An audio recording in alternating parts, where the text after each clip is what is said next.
Hi, my name is Ryan Lane, and welcome to my review channel.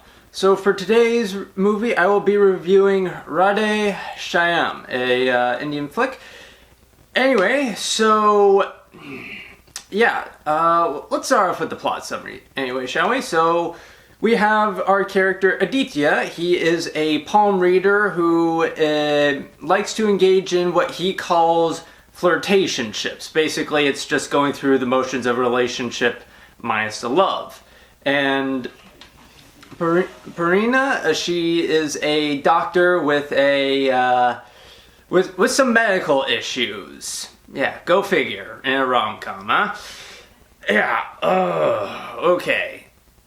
Yeah, I did not like this film. Let's just get that out of the way right there. And I recognize that the metrics by which I am judging this film are from a very Western lens, and that it's perhaps a tad unfair. I will admit that, but it's the only metric by which I know how to judge it. So, I mean, take that as you will. You are, again, as with all my other reviews, you are free to regard or disregard this review as you like.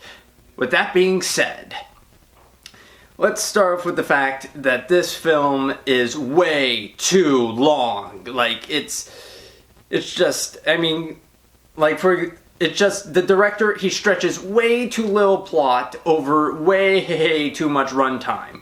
Part of that is because he uses montages of our characters engaging in what can best be described as an old Navy commercial. Everyone's so happy and tee-heeing, they're going on dates, and just being all so happy people is just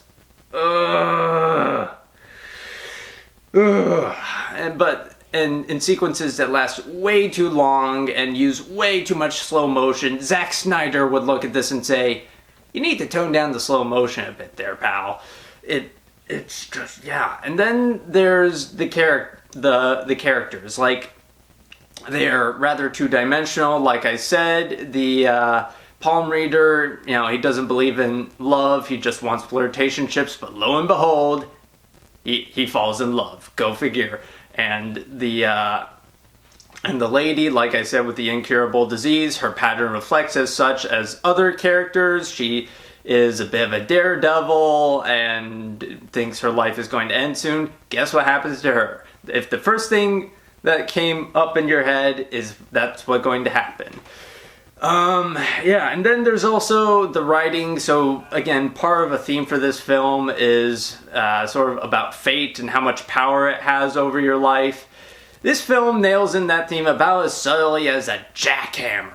Like, and worst off, the message is very muddled. It's like, because some people seem capable of breaking free of it, but others aren't. It's very muddled.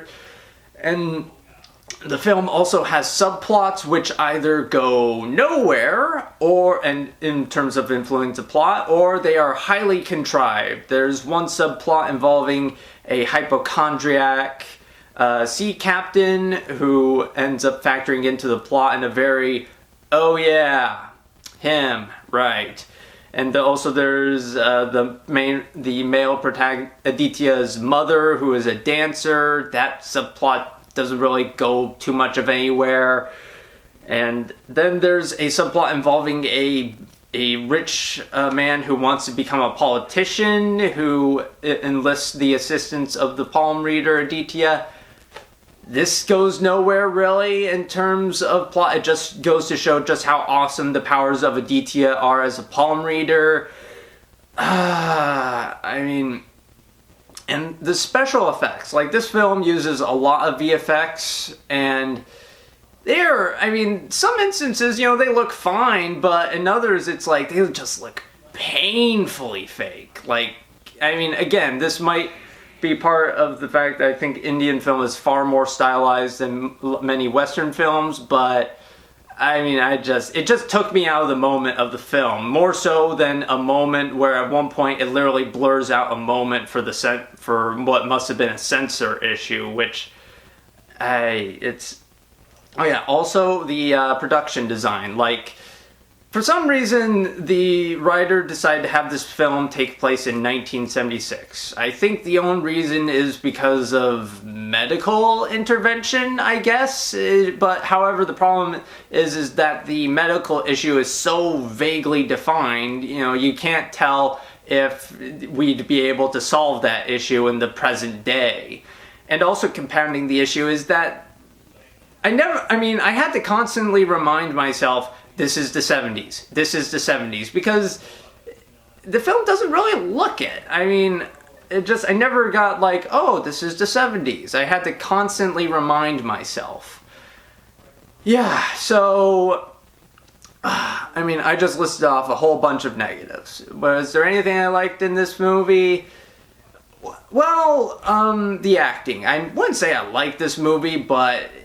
for the material that all the actors were given, they executed it fine. Again, I can't really blame them. I blame the writing, but there was never a performance that made me go, it's fine. In terms of the laundry list of problems, it's one of the lower tier, so make of that what you will. However, one positive I will give for this film is the cinematography. It's dynamic. No shot was ever stale. It kept me engaged, or at least as engaged as this film was, as shoddy a script could keep me engaged. So yeah, the writing is poor, the acting, the characters are two-dimensional, and the film is way too long. However, some good cinematography keeps me from giving this film an absolute terribly rating. And so, with that being said, I will be giving Radhe Shyam, again, sorry for the mispronunciation, if I erred. Anyway, I will be giving this film 1.5 out of 5 stars. Anyway, thank you for watching. Have a good rest of your day.